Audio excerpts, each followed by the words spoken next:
आपका किया गया भजन, आपका किया गया मंत्र जाप, जब आप करने के लिए बैठें, उपास करें, मंत्र जाप करें, कीर्तन करें, तो आप जब जप करने या कीर्तन करने या मंत्र जाप करने या उपास करने के लिए जब तैयार हों और आगे बढ़ें, उपवास करते समय, तप साधना करते समय कोई परिवार का व्यक्ति आकर यदि आपका हाथ पकड़कर उठा दे या आपको अपशब्द कहे, तो ये श्रेष्ठता नहीं हो। आप करो पशुपति व्रत, आप करो सोमवार के व्रत, पर निवेदन है कि व्रत करते समय, व्रत के पहले आपके परिवार वालों को, आपकी पति को, माता पिता को, परिवारजन को ये बात बता दी जाए कि हम ये व्रत कर रहे हैं। क्यों? उसका कारण केवल इतना सा है कि जब हम ये परिवार वालों को बता देंगे कि हम व्रत कर रहे हैं, तो आपके व्रत में कोई टोकने वाला नहीं रहेगा, आपके व्रत को कोई रोकने वाला नहीं रहेगा, और आप निष्कपट भाव से भगवान की अविरल भक्ति को धारण कर सकते हो। निष्कपट भाव से भगवान के भजन को धारण कर सकते। इतना सुंदर वर्णन किया गया है महामृत्युंजय मंत्र का। यदि हम किसी ब्राह्मण से अनुष्ठान करवा रहे हैं, महामृत्युंजय मंत्र का यदि हम किसी ब्राह्मण से अनुष्ठान करवा रहे हैं, शिव महापुराण की कथा कहती है अनुष्ठान पत्नी करवा रही है या पति करवा रहा है, सास करवा रही है या ससुर करवा रहा है, घर का जेठ करवा रहा है या जेठानी करवा रही है। शिव महापुराण की कथा कहती है जितने लोग आपके घर में रह रहे हैं, जितने लोगों के साथ आप 24 घंटे घर के अंदर रह रहे हैं, जब हम पशुपति व्रत करें या महामृत्युंजय का अनुष्ठान किसी ब्राह्मण से करवा रहे हैं या मंदिर में हम अनुष्ठान करवा रहे हैं, तो भी हमारे चित्तवृत्ति से हमारे परिवार वालों को ये मालूम होना चाहिए कि मैंने उन ब्राह्मण के द्वारा अपने परिवार के हित के लिए, अपने बुजुर्ग के हित के लिए, अपने घर के हित के लिए मैंने महामृत्युंजय का अनुष्ठान करवाया है। उसका पुण्य 4 गुना बढ़ता है, जिससे घर के लोगों में कोई विस्मयता उत्पन्न ना हो।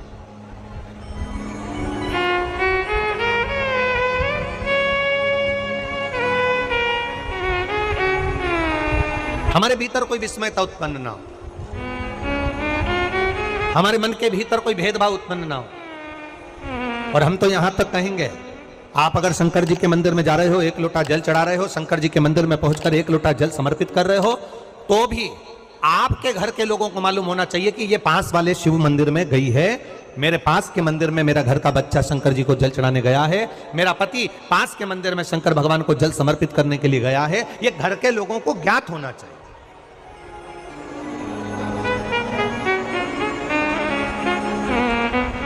घर के लोगों को ये मालूम होना चाहिए कि ये पास के मंदिर में मेरी धर्म पत्नी गई है, पास के मंदिर में मेरे माता पिता गए, पास के मंदिर में मेरे परिवार के लोग गए। ये आपकी चित्तवृत्ति में और परिवार की चित्तवृत्ति में ये बात रहना चाहिए, छुपा कर नहीं जाना।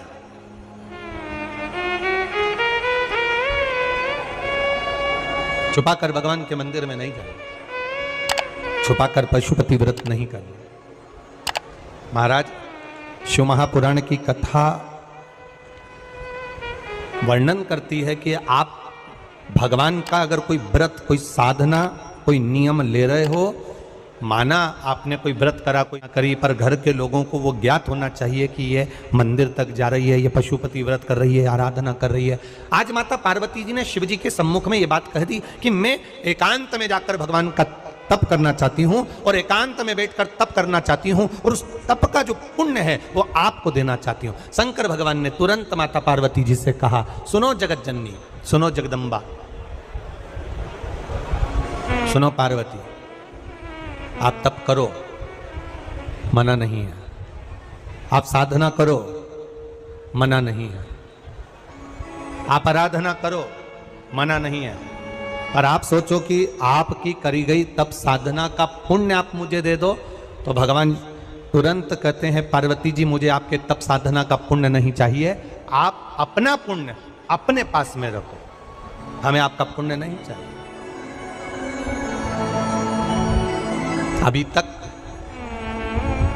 जितनी शिव महापुराण की कथा हुई, उस कथा में आज तक ये बात नहीं निकली जो आज आप लोगों के बीच में इस भोपाल नरेला विधानसभा में जो कथा चल रही है, इसमें ये कहना चाह रहे हैं। बड़ा ध्यान लगाकर सुनना।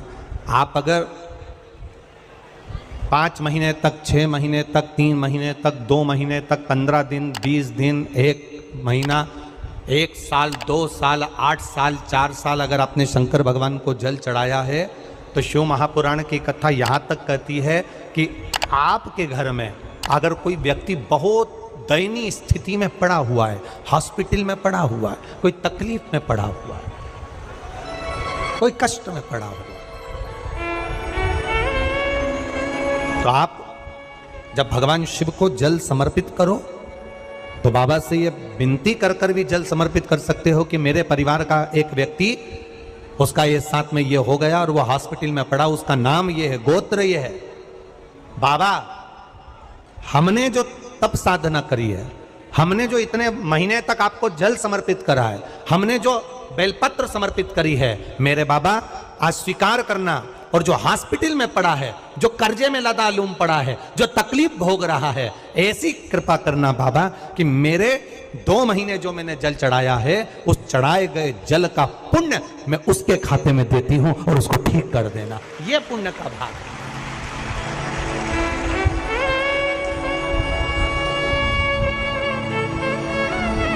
ये पुण्य का भाग है। आप अपना पुण्य भी किसी जीव के कल्याण हेतु दे सकते हैं। अब किसी ने एक बार ये कथा सुनी और कथा सुनकर कहा, महाराज जी आप कहते हो कि शंकर जी पे चढ़े हुए जल का पुण्य भी हम किसी को दे सकते हैं क्या? शंकर जी को चढ़े हुए जल का पुण्य क्या किसी को दिया जा सकता है? क्यों नहीं दे सकते? क्यों प्रदान नहीं कर सकते?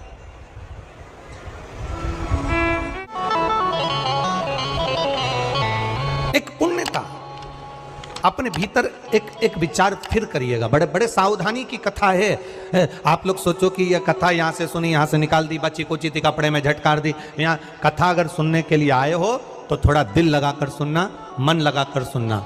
हो सकता है एलईडियाँ थोड़ी बंद चालू हो, मना नहीं है, पर माइक की व्यवस्था आपके पास में है तो दिल लगाकर सुनो। जहाँ मौका मिल जाए वहाँ बैठकर अपना चित्त लगाकर सुनना, क्योंकि 3 घंटे में से केवल 2.5 घंटा आपको प्राप्त होता है। बाकी का पूरा समय आप लोग यहाँ सुबह 6 बजे से रात को 3 बजे से 4 बजे से इस कथा का इंतजार करते हो।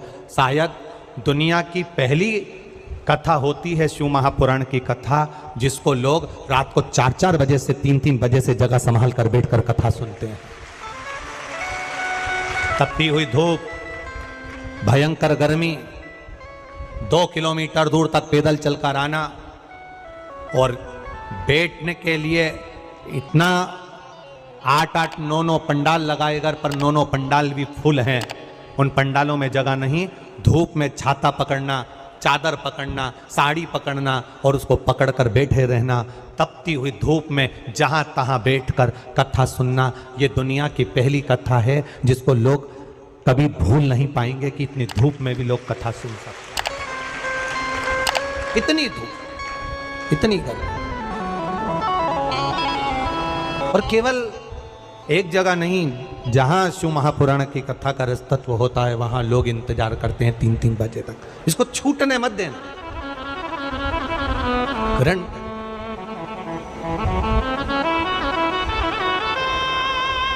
शादी में गए हो, 500 का लिफाफा दिया है तो भोजन कर कर जरूर जाना, और कथा में धूप में चलकर आए हो तो भले आधे घंटे की सुनना, पर कथा में दिल लगाकर जरूर जाना। दिल लगाकर जाना, चित्त लगाकर। आप अगर 1 लोटा जल भगवान शिव को समर्पित कर रहे हो, आप एक बेलपत्र भगवान शंकर को समर्पित कर रहे हो, आप एक शमी का पत्ता भी भगवान शंकर को समर्पित कर रहे हो, आप भगवान शंकर का पंचानंद स्नान करा रहे हो, आप भगवान शंकर के मंदिर का शिखर दर्शन कर रहे हो, आप भगवान शंकर के मंदिर में जाकर झाड़ू लगा रहे हो, पोछा लगा रहे हो, सफाई कर रहे हो, तो भी तुम्हारी चित्तवृत्ति में रहना चाहिए कि जब किसी पर दुख की घड़ी आए, किसी पर तकलीफ आए, किसी पर कष्ट आए, हमारा करा गया पुण्य हम उसके खाते में दे सकते हैं। हम अपने पुण्य को दूसरे के खाते में प्रदान कर सकते।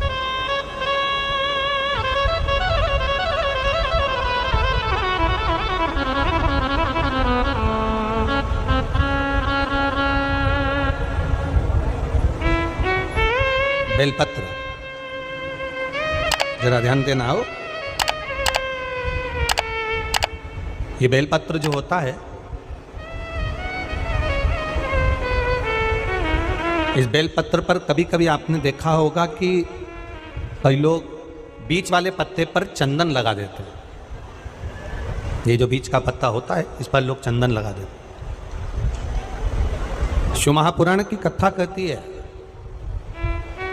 अगर भूलवश भी अनायास आपके पास बेलपत्र भी नहीं है, शिव जी का चढ़ा हुआ बेलपत्र भी अगर आपने उठा लिया और उठाकर उस बीच वाले पत्ते पर एक चावल का दाना रखकर भी आप भगवान भोलेनाथ को समर्पित कर रहे हो, तो ये समझ लेना कि तुमने महीना, 2 महीना, 4 महीना, 6 महीना, 8 महीने में, हम तो हमेशा कहते आए हैं, आज फिर कह रहे हैं, 1 महीना पूरा हो जाए जल चढ़ाते, 2 महीना पूरा हो जाए जल चढ़ाते, 3 महीना पूरा हो जाए, 4 महीने पूरे हो गए, 6 महीने पूरे हो गए, या आपका साल भर पूरा हो गया, प्रयास करा करो एक पत्ते पर एक चावल का दाना रखकर शिव जी को समर्पित करना। क्यों? जो तुमने पूर्व में जल चढ़ाया है वो चावल का दाना अक्षय, उसको अक्षत माना जाता है, अक्षय माना जाता है। मतलब तुमने अभी तक जो जल समर्पित करा है वो कभी समाप्त नहीं हो सकता, उसका पुण्य तुम्हारे खाते में चले गया, अब तुम उसको किसी को भी प्रदान कर सकते हो।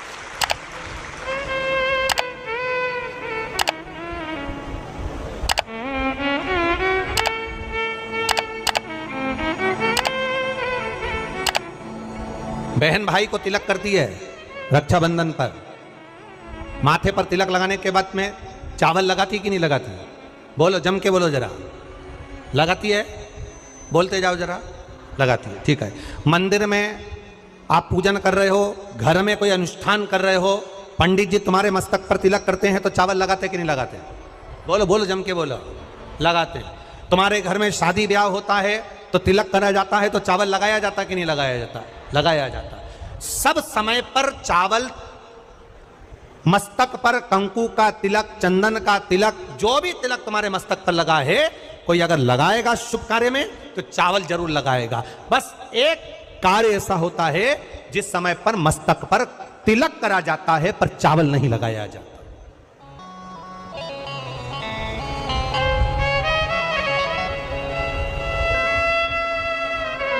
एक समय ऐसा होता है जिस समय तिलक करा जाता है पर चावल नहीं लगाया जाता। चावल का मतलब है अक्षय, मतलब बार बार भगवान ऐसा मौका लाए, बार बार भगवान ऐसी कृपा करे कि तुम ऐसा अनुष्ठान करते रहो, पुण्य करते रहो, सत्कर्म करते रहो, 16 सोमवार के व्रत करते रहो, चतुर्थी के व्रत करते रहो, तुम छठ की पूजन करते रहो, तीज का व्रत करते रहो, सोमवार का व्रत करते रहो, तुम्हारे घर में हमेशा ऐसे शुभ कार्य होते रहे। केवल अक्षय, अक्षत एक जगह पर नहीं लगाया जाता। कब नहीं लगाते अक्षत को? मस्तक पर तिलक करते समय अक्षत कब नहीं लगाया जाता? केवल एक समय पर। कब? जब घर में कोई शांत हो जाता है और शांत होने के बाद जब मस्तक पर पगड़ी का क्रम होता है, उस पगड़ी के क्रम पर तिलक तो लगाया जाता है पर चावल नहीं लगाया जाता। भगवान से प्रार्थना करते हैं ये बार बार मौका मत देना, जो हो गया उसको समाप्त, ऐसा मौका बार बार ना दीजिएगा। हाँ, पगड़ी पर से उठ गए, अच्छा काम करने के लिए मंदिर जा रहे हो, स्थान छोड़ने के बाद अब तिलक लगाओ और उसमें चावल ढेर सारा लगाओ, कोई मना नहीं। पर अक्षय, उस अक्षत की महत्वता को समझना कि उसको बारंबार प्राप्ति ना हो, ऐसे कार्य की प्राप्ति ना हो, अच्छे कार्य की प्राप्ति, श्रेष्ठ कार्य की प्राप्ति, शुभ कार्य की प्राप्ति। अगर मौका मिले तो एक बार भविष्य पुराण, और एक बार मौका मिले तो कूर्म पुराण, और एक बार मौका मिल जाए तो नंदी पुराण। ये 3 पुराणों का स्मरण करना, इसमें आपको अक्षत की महत्वता प्राप्त हो।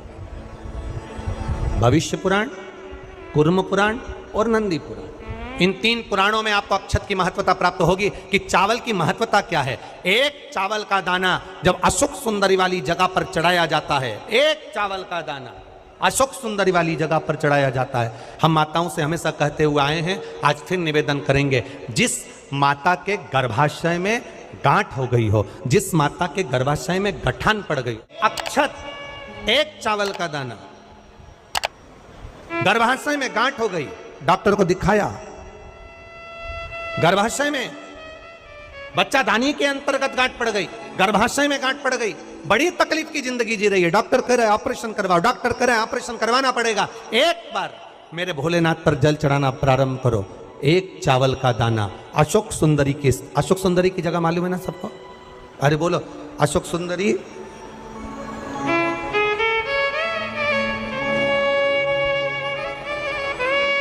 जैसे ये शिवलिंग, ये जलाधारी गोल माता पार्वती जी का हस्त कमल, यहां से जो जल बहता है, इधर गणेश जी का सीधे हाथ पर स्थान, इधर कार्तिकेय जी का स्थान, बीच में मोटी सी एक लाइन होती है शिवलिंग के सामने, वो अशोक सुंदरी का स्थान। कई बार वहां सांप बना होता है, कई बार अशोक सुंदरी का स्थान बना होता है। ये शिवलिंग, पार्वती जी का हस्तकमल, गणेश जी का स्थान, षडानंद कार्तिकेय जी का स्थान, बीच में अशोक सुंदरी का स्थान, ऊपर से जो बूंद बूंद पानी गिर रहा है वो शंकर भगवान की 5 लड़कियां, जया, विषहरा, शामरीबारी, दौतली और देव, ये शंकर जी की 5 बेटियां ऊपर से जल गिरा रही। तो अशोक सुंदरी वाली जो स्थान होता है, जब आपके गर्भाशय में या शरीर में पुरुष हो, स्त्री हो, जिसके पूरे शरीर में कहीं पर भी गांठ पड़ गई हो और गल ना रही हो, एक चावल का दाना अशोक सुंदरी वाली जगह पर चढ़ाना प्रारंभ करो, शिव जी पे जल चढ़ाना प्रारंभ करो, उस जल का आचमन करना प्रारंभ करिए। आप 3 महीना, 4 महीना, 5 महीना करते रहो, उसके बाद जांच जरूर करवाना हॉस्पिटल में जाकर कि गांठ गली कि ना गली। पर विश्वास रख, भरोसो दृढ़ इन चरणन करो, श्री वल्लभ नक चंद्र छटाबिन सब जग माही अंधेरो। भरोसा मूर्ण होना चाहिए, भरोसा मूल हो। हमारा अगर विश्वास नहीं है तो फिर भगवान भी नहीं है। मानो तो मैं गंगा माँ हूं, ना मानो तो बहता। आपका अगर भरोसा कहता है कि मैंने जल चढ़ाया और मेरा महादेव सुनेगा, आपने सोच लिया कि मेरा महादेव सुनेगा, महादेव सुनेगा। और आपने अंदाजा लगा, कई लड़कियां जब शादी करती हैं तो पहले से गलत सोच बनाकर आती हैं कि सास तो डेंजर होती है। कईयों के मन में भाव आता है सास बुरी होती है, सास अपशब्द कहती है, सास गाली देती है। कई लोगों से सुना, जिससे मिलो उसकी सास ऐसी हो गई, कोई ने कहा हमारी सास ऐसी थी। लड़कियों ने अपनी चित्तवृत्ति में भर लिया कि सास बुरी होती है। जब चित्तवृत्ति में भर लिया कि सास बुरी होती है तो वो कितने भी अच्छे घर में चली जाए उसको सास बुरी ही लगेगी, ये निश्चित है। और अगर आपने मन में सोच लिया कि जो किस्मत में लिखा होगा देखा जाएगा, संसार सागर में जन्म लिया है, सुख दुख चलता रहता है। अगर कोई बेकार भी मिल गया ना तो अपना स्वभाव से मैं उसको अच्छा बना लूंगी, मुझ में वो क्वालिटी है तो वो अच्छा हो जाए। आप पहले से विचार कर लीजिए। आज के जमाने में लोगों को ना तो लिखना आता है ना विचार करना आता है। एक फेसबुक पर हमको तो आशीष ने बताया, एक फेसबुक पे लिखा हुआ था, एक फेसबुक पर किसी ने लिखा था, आज पुत्र रत्न की प्राप्ति हुई, सभी मित्रों का आभार। क्या लिखा था फेसबुक पे? अरे बोलो तो जम के, आज मेरे घर पुत्र रत्न की प्राप्ति हुई, सभी मित्रों का आभार। अब मित्रों का आभार क्यों दे रहा है? पुत्र तेरा है कि मित्रों का है?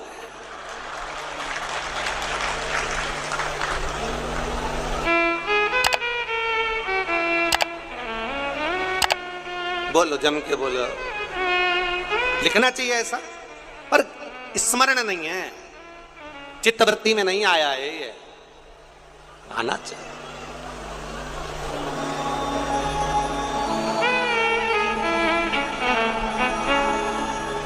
चित्तवृत्ति में आना चाहिए।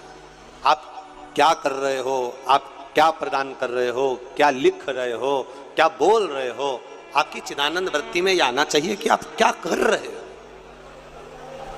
आज मेरे यहाँ पुत्र रत्न की प्राप्ति हुई, सारे मित्रों का।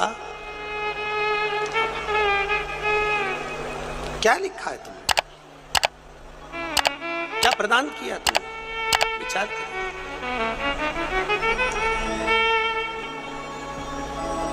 आभार किसका होना चाहिए था?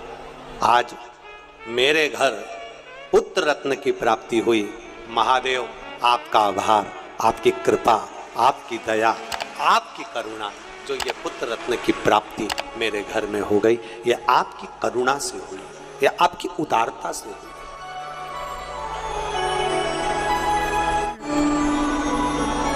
ये आपकी करुणा है, ये आपकी उदारता है।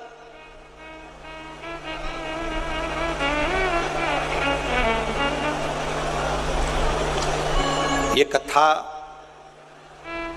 हमने कल भी कहा था कि कथा और कहीं भी हो सकती थी, भोपाल में ऐसा जरूरी नहीं कि आदरणीय विश्वास भैया के यहाँ हुई, कथा कहीं पर भी हो सकती थी। पर यह कथा आदरणीय विश्वास भैया सारंग जी के यहाँ जो हुई है, हमने कल भी कहा था कि कहीं ना कहीं माता पिता का कोई पुण्य प्रबल हुआ होगा, जिसके कारण बस ये आशीर्वाद के रूप में ये कथा आदरणीय विश्वास जी सारंग जी को प्राप्त हो। और वो पुण्य कैसा है? जब हमने पता करा तो हमारे स्मरण में आया कि जब स्वर्गीय श्री कैलाश नारायण जी सारंग जी बीमार पड़ गए, और बीमार पड़ने के बाद जब दिल्ली में एडमिट हो गए और उनका इलाज चलता रहा, तब हम कभी भी जजमान परिवार से ये कुछ भी नहीं पूछते और ना हम उनसे बात करते हैं कि तुमने क्या करा क्या ना करा। हम तो हमारे जो सेवादार लगे रहते हैं, कार्यकर्ता लगे रहते हैं, उनसे पूछते रहते हैं। तो बताया कि गुरुजी विश्वास भैया सारंग भोपाल में उस समय पर भी मंत्रिमंडल में थे, जिस समय पर पिताजी का स्वास्थ्य खराब था, तो यहाँ पर संभालते हुए यहाँ पर भी सारी मीटिंग अटेंड करना, और रात के समय जाकर अपने माता पिता की सेवा करना दिल्ली में, ये कोई सहजता का विषय नहीं होता। और उसी का पुण्य फल, उसी का एक आनंद, उसी का जो पुण्य है, उसी का जो पुण्य फल मिला है, वो ये मिला है, ये उसी का पुण्य फल, ये कोई सहज नहीं।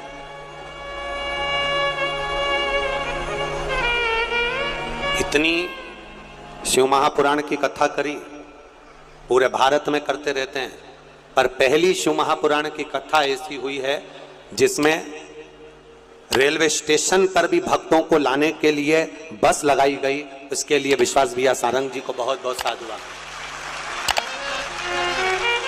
आज तक जितनी कथा हुई, उस किसी कथा में कहीं पर भी रेलवे स्टेशन से कथा स्थल तक लाने के लिए भक्तों के लिए बस नहीं लगी, पर पहली कथा ऐसी थी जिसमें भोपाल के रेलवे स्टेशन से भक्तों को यहां तक लाने के लिए बसों को निःशुल्क चलाया गया। एक बार जोरदार ताली बजा, बहुत बहुत साधुवाद, बहुत बहुत साधुवाद। कोई परेशान ना हो, आनंद से पहुंचे लोग कथा। हाँ